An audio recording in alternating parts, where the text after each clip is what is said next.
mayam ngasai thagappuda akhoi Meena Rashi gi yaramdraba male edit tawbada soyugiba male saubigano Meena Rashi gi je ai haijarake ai ju ngasai je edit tawbada krang soigre Meena Rashi gi je yamna chawwa decision ama lawdaba lay ado ai hapcharage ko mayam Meena Rashi gi je anauba si Meena Rashi tangi oina smai thagacharakpani mayam Meena aroibada ko Meena Rashi gi oina Meena Rashi gi mioi se adum chumbra yangbiyo ko haidi ngamdribok tawba mine ko moise haidi mina ama haidi ai tawge khalagadi marakta mina inthura ju adaidi mina yaikai thingai ba pira ju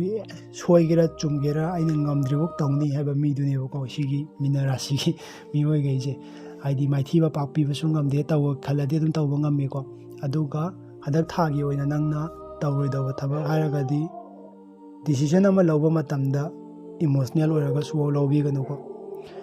haidi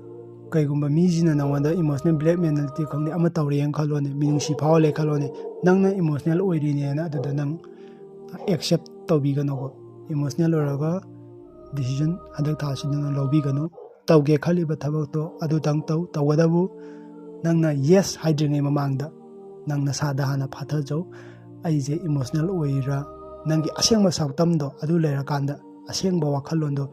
haidi adu lerakanda nang yes natraga no adugi decision law ko adi emotional oraga decision law ganu Meena Rashi gi oina